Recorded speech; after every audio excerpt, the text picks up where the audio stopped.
Qu'est-ce qui nous empêche réellement de créer ce que l'on désire? Et comment surmonter les obstacles qui nous freinent dans notre élan?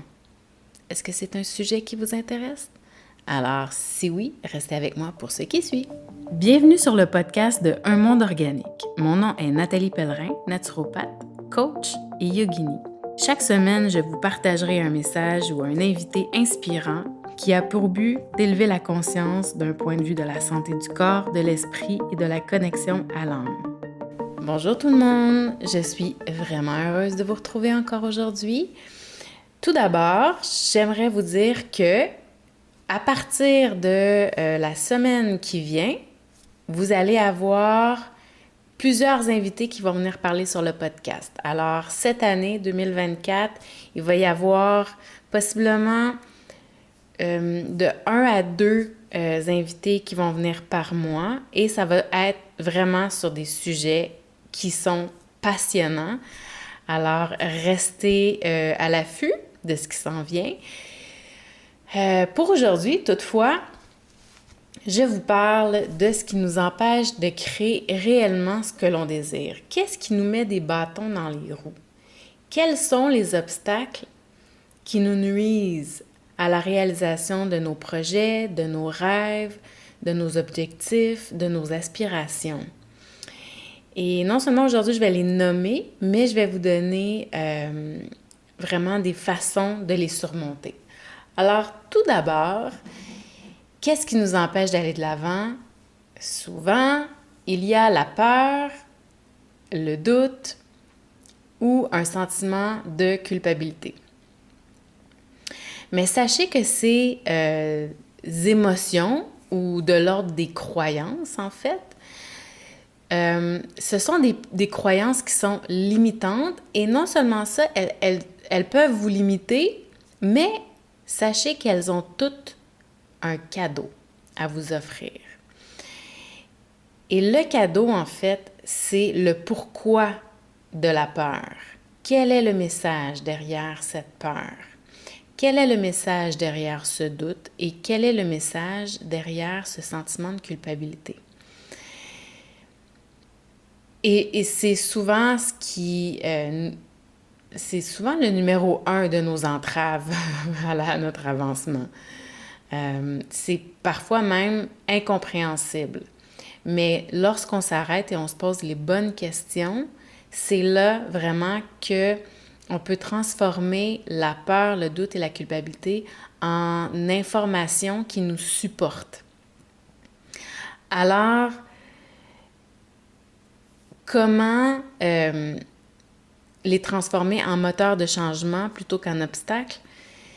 Il s'agit de leur demander quel est le message. Donc, souvent, la peur, par exemple, la peur d'avancer, ça peut être une peur qui peut être peur de se tromper, peur d'être rejeté. Mais derrière tout ça, il y a un message. Qu'est-ce que ça a à m'apprendre? Est-ce que j'ai peur de me tromper parce que je suis pas assez préparée? Est-ce que j'ai peur de me tromper parce qu'en bout de ligne, peut-être que je m'adresse même pas à la bonne cible?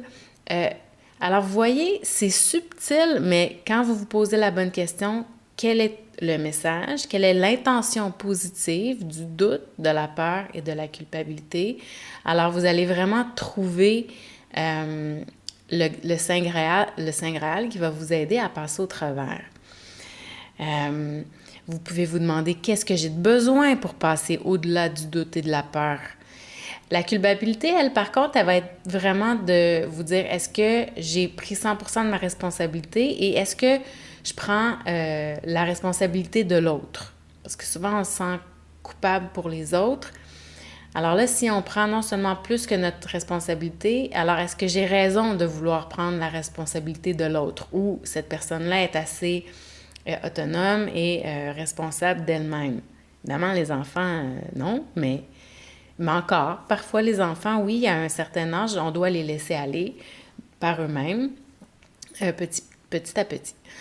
Alors, donc, quelle est l'intention positive? Et vous allez avoir énormément d'informations pertinentes qui vont vous supporter. Ensuite de ça, Le manque de vision, de concentration, l'éparpillement, et ça devient une aptitude.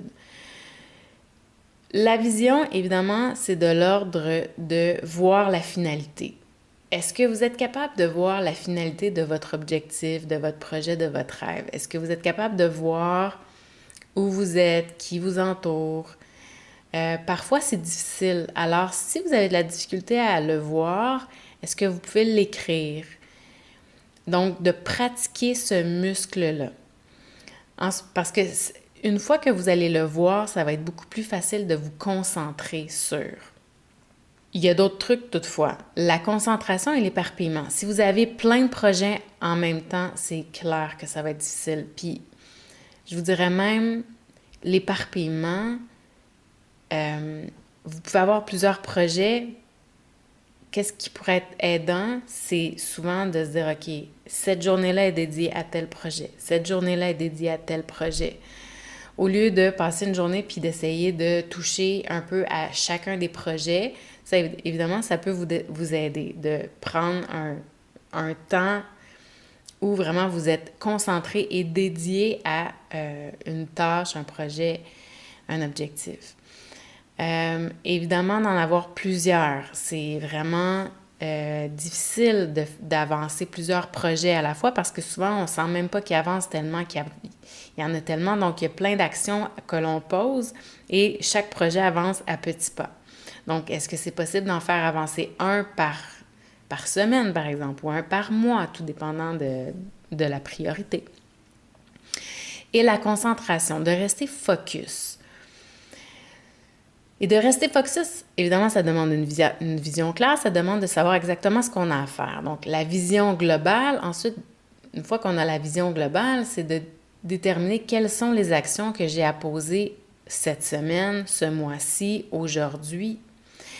Et de rester concentré, ça va être de vous le rappeler à tous les jours. C'est un truc. Ou justement de vous mettre des notes ou des rappels sur des petits papiers un peu partout. Mais tout ça part de la vision claire dès le départ. Ensuite de ça, la discipline. La discipline, c'est le pont entre votre aspiration ou votre rêve et la réalisation de celle-ci, de cette aspiration. Donc, encore une fois, la façon de gérer les tâches, la façon de décliner les tâches vont vous aider dans la discipline, mais ça va plus loin que ça. La discipline, c'est vraiment des habitudes que l'on crée. Et je vous dirais que plus votre projet est aligné avec des valeurs intérieures, avec du sens que ça crée, avec la contribution que vous avez et qui fait du sens pour vous, plus ça va être facile de vous discipliner. Mais encore une fois, la discipline, c'est un muscle. Donc, à chaque fois que je crée une nouvelle habitude, à chaque jour, je crée une nouvelle habitude. Et cette habitude-là, plus que on la répète, puis plus qu'elle devient une deuxième nature et plus qu'elle devient une discipline, une routine et que ça devient facile de la faire. Un peu comme la méditation. Quand on commence, c'est pas facile de s'asseoir à chaque matin ou à chaque soir sur son tapis de méditation ou son coussin de méditation. Mais une fois qu'on le fait une fois, deux fois, trois fois, après une semaine, 2 semaines, 3 semaines, ça devient comme une deuxième nature. Je vous dirais qu'après, souvent, on dit que créer une nouvelle habitude demande 21 jours, minimum. Donc, créer des nouvelles habitudes. Et sachez que c'est dans la discipline que se trouve aussi la liberté. Ce qui veut dire que plus vous allez avoir de routine, plus vous allez avoir de temps pour vous par la suite. Donc, si par exemple, vous décidez de faire tout ce que vous avez à faire dans des plages horaires, éventuellement, à la fin de la journée, vous allez avoir du temps libre pour faire d'autres choses qui vous plaisent. Plus, peut-être. Qui sait? Ensuite, le manque de clarté et les croyances qui sont nuisibles. Donc, tantôt, on a parlé des croyances comme la peur, le doute. Mais ici, c'est plutôt les croyances comme... Puis ça, c'est un discours interne là, qui peut parfois être même très inconscient. Donc, ça demande vraiment de s'arrêter puis d'entendre ce qui est là. Et je vais vous donner un truc. Donc, j'ai envie de créer... Bon, j'ai envie de créer telle nouvelle réalité, tel projet. Ah, mais bon, de toute façon, je sais déjà que ça ne marchera pas parce que dans le passé, ça n'a pas marché. Ça n'a pas fonctionné. Donc ça arrive souvent parce qu'il y a des évidences que ça n'a pas fonctionné dans le passé, ça ne fonctionnera pas dans le futur. Mais vous avez espoir que ça fonctionne, mais à quelque part, il y a une petite voix intérieure qui vous dit « Ouais, mais tu as déjà essayé plus qu'une fois puis ça n'a pas fonctionné. » Alors, ici, c'est justement de vous demander, quand je pense à mon objectif, c'est quoi la première fois, le premier discours interne qui monte. Donc, ça va vous indiquer quelle est la croyance. Est-ce qu'elle est supportante ou limitante? Si elle est nuisible, alors ça va être de vous dire, OK, mais peut-être que j'ai pas réussi dans le passé, mais j'ai appris. Qu'est-ce que j'ai appris justement de ces expériences passées-là? Et qu'est-ce que j'ai décidé de mettre en place cette fois-ci pour me supporter? Vous voyez? Donc, peut-être que ça n'a pas fonctionné dans le passé, mais cette fois-ci, j'ai appris de mes erreurs, j'ai appris de mes échecs. Et donc, cette fois-ci, je mets en place de nouvelles choses qui vont me supporter à atteindre ce que je désire. J'ai le pouvoir en moi de réussir ce que je désire. Et là, vous trouvez des phrases et des affirmations qui vous supportent dans ce que vous voulez créer. Ces affirmations-là, attention, elles doivent être cohérentes avec vous. Si vous dites justement une nouvelle croyance supportante qui est très, très, très loin de la croyance qui est déjà présente et qu'à l'intérieur de vous, ça fait « ouais, ben, tu sais, c'est de la foutaise », alors là, ajustez votre affirmation pour que à l'intérieur de vous, ça soit en accord, en cohérence. Et tranquillement, une fois que vous allez justement adopter des nouvelles habitudes, créer des nouveaux succès, vous allez pouvoir modifier votre croyance pour qu'elle vous supporte encore plus. Toujours en restant très cohérente avec vous-même. Ensuite, un état d'esprit négatif. Et évidemment, ça vient aussi dans la même veine, dans le sens où vous voulez créer quelque chose de nouveau, un nouveau projet, vous avez un objectif, etc.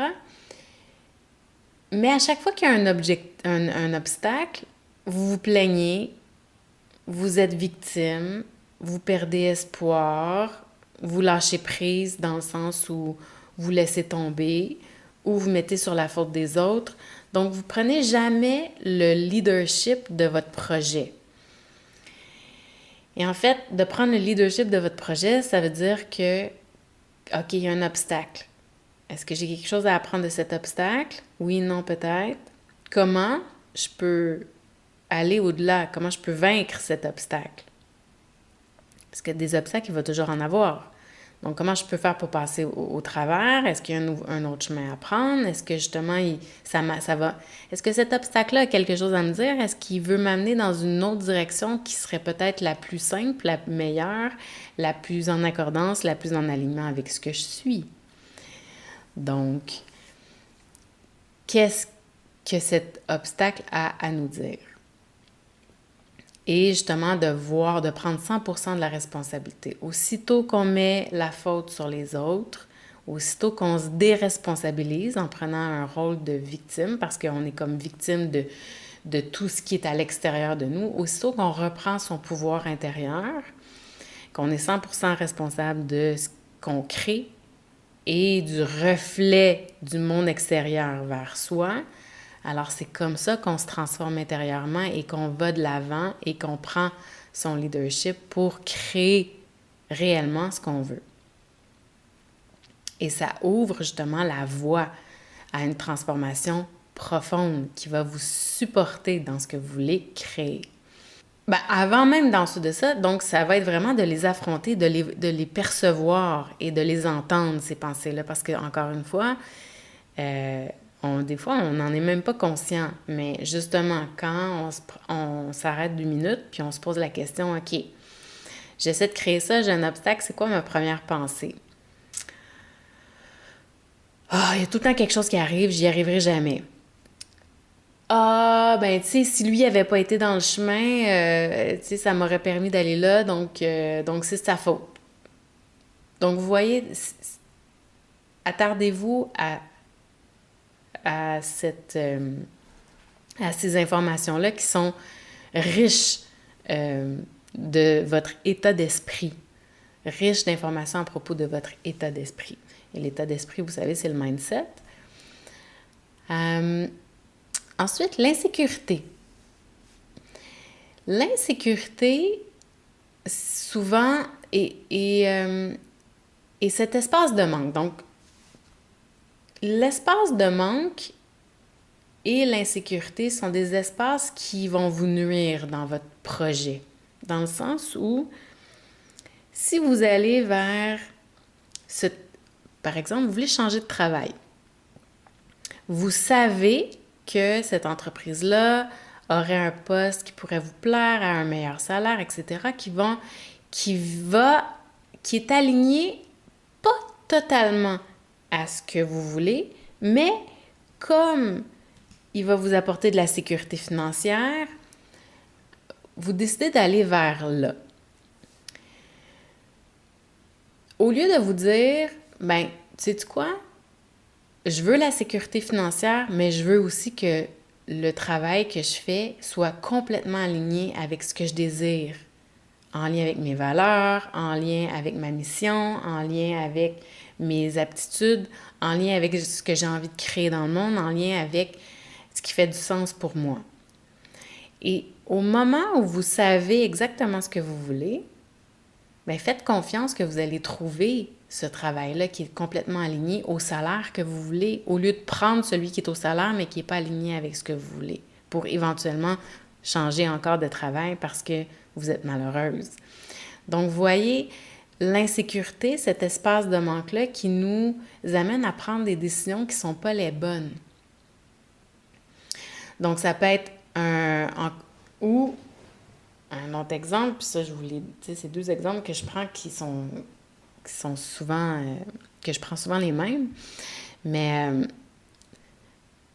vous vous sentez seul, vous décidez de rencontrer des gens et vous choisissez, et finalement, ces gens-là ne sont pas nécessairement, encore une fois, alignés avec vos valeurs, ne sont pas alignés avec ce que vous avez envie de créer dans la vie, mais parce que, elles sont là, vous n'êtes pas posé de questions, ça remplit un trou, ben vous choisissez de créer une relation, par exemple, avec cette personne-là, peu importe la relation. Au lieu de dire, ben, OK, est-ce que cette personne-là est vraiment alignée avec moi? Oui, non.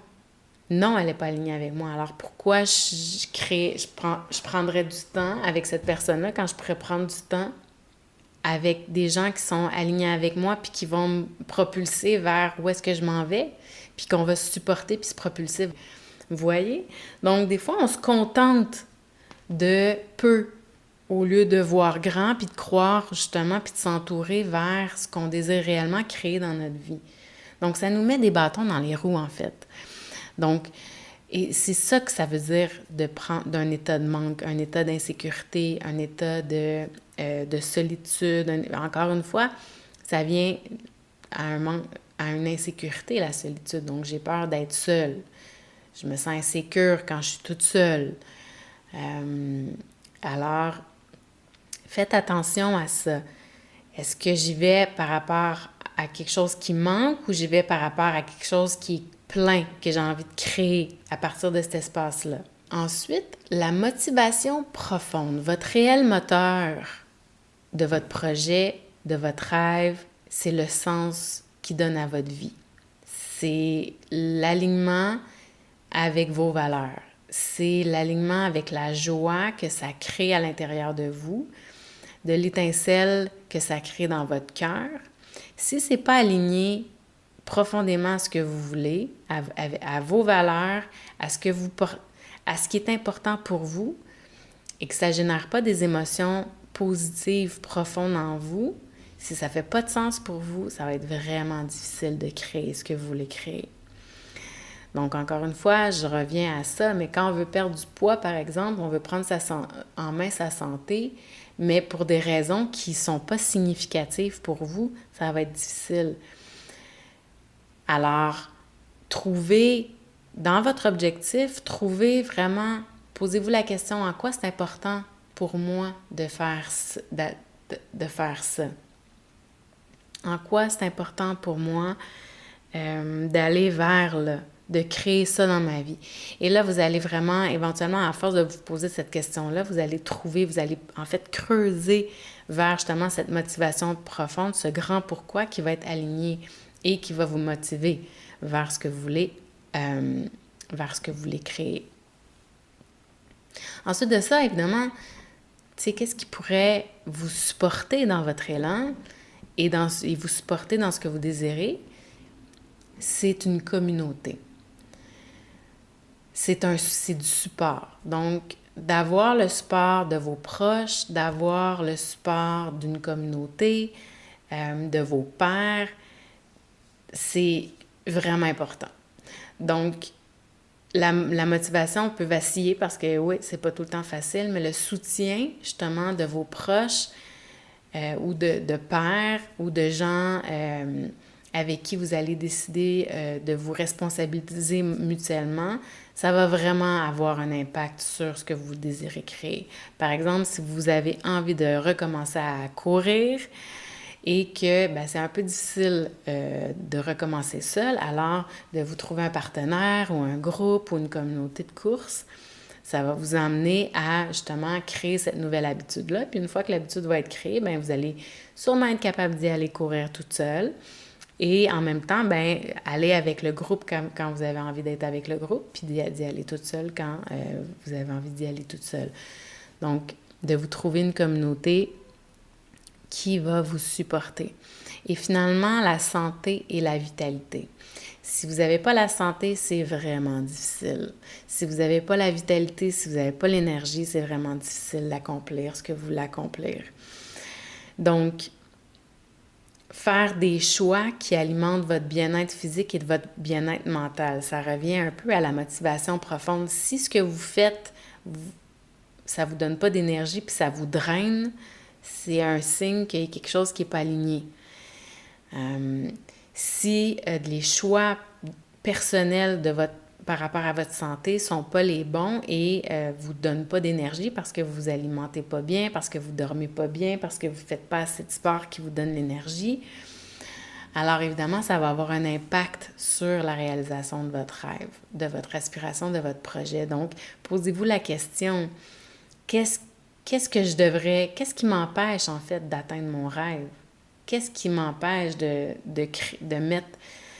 le mettre en priorité à tous les jours, de rester concentré, de rester motivé? Est-ce qu'il y a une question d'énergie? Puis la question d'énergie, est-ce que c'est parce que justement j'ai un mode de vie, une hygiène de vie qui ne me sert pas?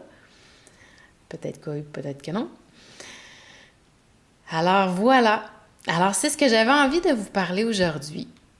Vraiment. Et ça va me faire plaisir d'avoir vos questions, vos feedbacks, ce que vous en pensez, comment vous le vivez.